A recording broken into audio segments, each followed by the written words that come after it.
اعوذ باللہ من الشیطان الرجیم، بسم اللہ الرحمن الرحیم۔ اس سے پچھلے لیکچر کے اندر سیاستہ کے تعارف پر بات کی تھی۔ احادیث مبارکہ کا جو عنوان ہے یہ ایک طویل عنوان ہے۔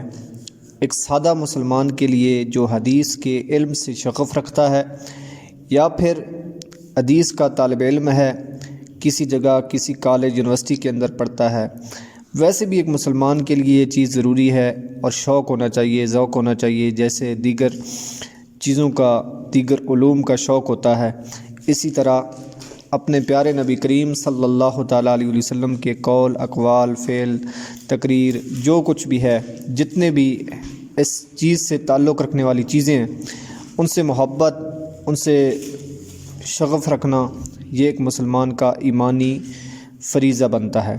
اس کے لیے کچھ اہم چیزیں ان کو ہائی لائٹ کرنے کے لیے یہ ویڈیو بنائی جا رہی ہے اور مزید اس پہ لیکچرز بھی انشاءاللہ بنائے جائیں گے۔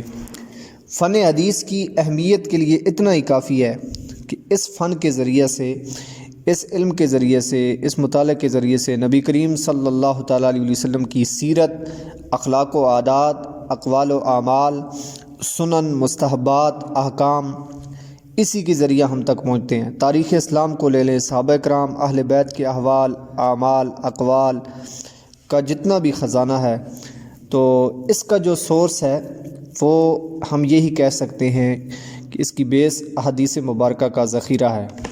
یہ سب کچھ کیسے ہوا؟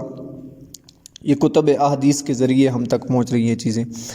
آج تو ٹیکنالوجی کا دور ہے، آڈیو ویڈیو کی شکل میں سب کچھ ہے، مگر پہلے کیا تھا؟ پہلے صرف کتب کے ذریعے، اور آج بھی کتب کی اہمیت اپنی جگہ پر مسلم ہے، پہلے صرف اسی کے ذریعے سے، اور آج ہارڈ اور سافٹ دونوں فارم میں ہمارے پاس یہ ذخیرہ موجود ہے۔ آج ہم نے جو بات کرنی ہے اس کی طرف آتے ہیں۔ اقسام کتب حدیث کی، اب میں یہ کہوں کہ کتنی ہے تو یہ میں نہیں کہہ سکتا، کیونکہ اقسام تو کافی تعداد میں ہے۔ اس کا مقصد کیا ہے؟ اقسام کے علم کے بارے میں ہم اس کے بارے میں، اس اصطلاح کے بارے میں، انواع کے بارے میں، اصطلاحات کے بارے میں بات کرتے ہیں تو اس سے یہ پتہ چلتا ہے کہ کتاب مصنف نے کس چیز کو، کس گوشے کو سامنے رکھ کر لکھی ہے، کس کیٹیگری سے ہے جس نے یہ حدیث کی کتاب لکھی ہے، تو اس کا مرکز اور محور کیا تھا، اس کا مقصد کیا تھا۔ تو بعض ضروری اور مشہور اقسام پر ہم بات کرتے ہیں۔ سب سے پہلے بات کرتے ہیں صحیح کی۔ جس کتاب میں صرف احادیث صحیحہ کو جمع کیا جائے اور جمع کرنے کی کوشش کی گئی ہو، اس کا مطلب یہ ضروری نہیں ہے کہ اس کے علاوہ کہیں بھی حدیث صحیح نہیں ہے، لیکن اس کتاب کے اندر جب بات ہو رہی ہے کہ صحیح کتاب، صحیح حدیث کی کتاب ہے، تو اس کے اندر جو ذخیرہ ہے اس کی بات ہو رہی ہے کہ اس کے اندر انہوں نے جو کچھ جمع کیا ہے وہ صحیح احادیث پر مشتمل ہے۔ تو ایسی کتاب جس میں صرف احادیث صحیحہ کو جمع کیا گیا ہو، اس کو صحیح کہہ سکتے ہیں کہ یہ کتب کی، حدیث کی اقسام کی صحیح کے اندر یہ ایک قسم ہے۔ صحیح مسلم، صحیح بخاری، جن کو صحیحین کہتے ہیں، یہ اس کیٹیگری کی کتاب کی ایک مثال ہے، واضح مثال ہے اور ٹاپ پر مثال ہے۔ اس کے بعد دوسری چیز اور دوسری قسم کی بات کرتے ہیں، وہ ہے جامع۔ جامع کون سی کتاب ہوتی ہے حدیث کی؟ اس کے اندر ایک تو یہ ہے کہ تمام قسم کے ابواب کو جمع کیا جاتا ہے، ہر موضوع کو، ہر بحث کو، عقیدے کا ہو، سیرت کا ہو، فتن کا ہو، قیامت کے عنوانات ہوں، آخرت کے بارے میں ہو، تمام ابحاث کا ذکر کیا جاتا ہے جس کے اندر، اس کو جامع کہا جاتا ہے۔ جیسے جامع صحیح بخاری، الجامع ترمذی۔ امام ترمذی کی جو سنن ہے، جو کتاب ہے، اس کو سنن بھی کہا جاتا ہے اور یہ جامع بھی ہے۔ اچھا، اب سنن کیا ہے؟ اگلی قسم کی بات پر چلے جاتے ہیں، وضاحت پر چلے جاتے ہیں، تعریف پر چلے جاتے ہیں۔ تمام احادیث کو فقہی ترتیب پر جس کتاب کے اندر لایا جاتا ہے وہ سنن کی کتاب ہے۔ فقط احکام سے متعلق اس کے اندر احادیث جمع کی جاتی ہیں، ابواب لائے جاتے ہیں، جیسے کہ سنن ابن ماجہ، سنن نسائی، سنن ابی داؤد، یہ سنن کی حدیث کی کتاب کی مثالیں ہیں۔ اس کے بعد ہے مسند۔ ایک مشہور قسم، ایسی کتاب جو صحابہ کرام کی ترتیب ان کے ناموں کے ساتھ ذکر کی جاتی ہے، جیسے مسند ابو بکر، مسند عمر، مسند علی، تو جس کے اندر صحابہ کرام کا نام لیا جاتا ہے، روایت کا ذکر کیا جاتا ہے، ان کے ناموں کا ذکر کیا جاتا ہے، تو ایسی کتاب کو مسند کہا جاتا ہے۔ جیسے مسند امام احمد بن حنبل، مسند امام ابو یعلا، اس طرح کی روایات جس کے اندر لائی جاتی ہیں اس کو مسند کہا جاتا ہے۔ اگلی کتاب کی جو حدیث کی قسم کی ہے کتاب ہے وہ ہے الموجم، جس کے لکھنے والے اپنے شیوخ کی ترتیب پر احادیث کو لاتے ہیں۔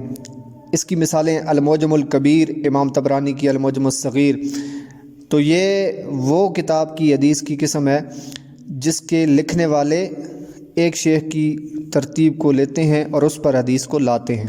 اس کے بعد حدیث کی کتاب کی ایک قسم ہے مستخرج، حدیث کسی اور مصنف سے لی جاتی ہے لیکن سند اس پر اپنی ذکر کرتے ہیں، جس طرح امام ابو نعیم، امام بخاری اور امام مسلم پر اپنی سند کو بیان المستخرج علی الصحیحین، اس طرح کی یہ اس کی مثال ہے کہ حدیث کسی اور مصنف سے لیتے ہیں لیکن سند اس پر اپنی ذکر کرتے ہیں۔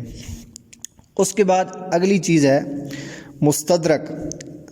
یہ کون سی قسم ہے؟ جس کے لکھنے والے احادیث ساری خود لاتے ہیں، احادیث خود لائی ہیں، مگر جب شرائط کا ذکر کیا کہ یہ حدیث کیسے لائی ہے تو شرائط کسی اور امام کی لاتے ہیں۔